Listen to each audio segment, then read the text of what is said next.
Well, me and Mike have both been heavily into Pokemon trading card game Ooh. Pocket, Yeah, which is yeah. a new mobile game that's now available to play.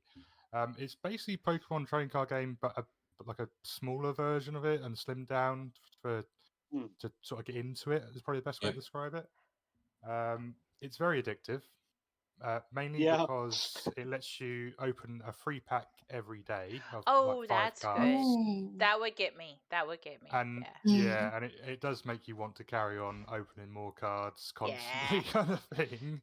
Um, it's rather rewarding getting some nice rare cards in there. I've got some very nice looking arty Charizards and things Ooh, in nice. there. But You do indeed, and I'm very jealous because my brother also got that card, and I still haven't yet. I And it's like, saw, Oh yes. gosh.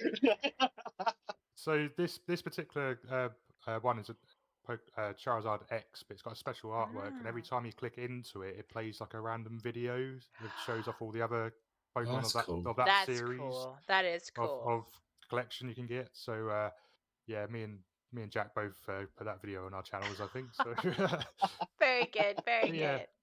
it's been quite good. The battle system, like I said, is basic for that game, but it's quite good for new people to sort of learn it and get into it from this version. I feel it's quite easy to set up to do battles against each other and things like that. And they're going to add extra things in the future like trading and other sort of events and things. They've got a Lapras event at the moment to get some promotional cards and things like that. But otherwise, yeah, it's been quite a good, interesting game so far. Mike, you got anything further to add on that? Or? Yeah, I mean, it is, as you said, it is very, very addictive, and I probably wake up far too early to, open up a new deck because, it's time to open up a new pack of See, cards now, and then Yeah, playing a that few games online. As you said, there are events at the moment, so they've got the Lapras event, which is a solo battle kind of thing, so you play up against an AI, and you can get the promo cards, like Gawny has said, and then they've got another one that's like PvP, and then you got to get so many like wins, and then you'll get like a new emblem to put next to your name for clout, basically.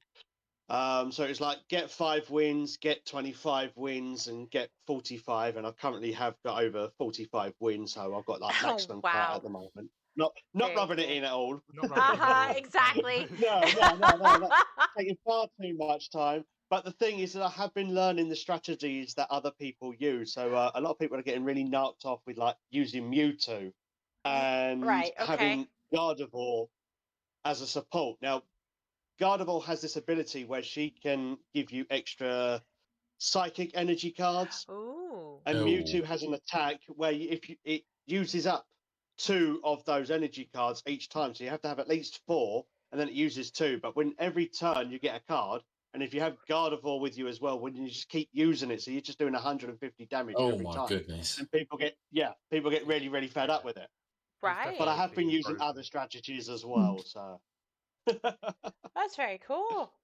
So like would you that. say that it currently runs off the most recent edition or version of like the TCG system?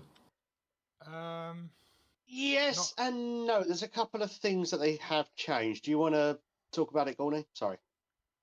No, I was just going to say that it's not the exact same kind of thing. There's a lot of different features in this game compared to the actual TCG game. One part that they've changed entirely was energy cards. So you had to actually sort of draw energy cards from the deck and then place them onto your Pokemon each time. This version, it just sort of lets you have a holding area for the energy, and you're allowed to put one on each Pokemon each time. Depending what sort of deck you have. So if you had just a water-based deck, you'd only have water cards in there. But if you Yep. had 2 different types, say you had a fire and a water, it would be random between those 2 each time. What would appear in your energy selection for that turn. So it's a little bit different in that way, and in some ways the game sort of got a little bit broken because of the way that system works. Yeah. Like Mike was saying, there's like Gardevoir is a great example where it just you can keep chucking those energies onto individual Pokemon, and then just use those attacks without even having to worry about discarding energies, kind of thing. But there's also others like Moltres is very similar in the fire side. You can just keep Yes. pouring fire onto your bench Pokemon. It's same sort of system. But what I'd say is a good way to get into the game. I think I'd find, and a cheap way to get into the game because the first pack's free, so you can keep opening it every time and learn the cards and learn it a little bit more first from this game. Then maybe consider going into the actual game itself and playing with in real life and things like that. But yeah, overall, it's been a good experience. Nice, and it's been a good experience, and I'd definitely recommend everyone gives it a go at least, and if you're into card games or into Pokemon games at least. Right, I'm downloading it. Nice. Yay! Hey, you got me sold as well. Yeah. I've been waiting for someone to actually there's opinion I trust to talk about it. So there you go.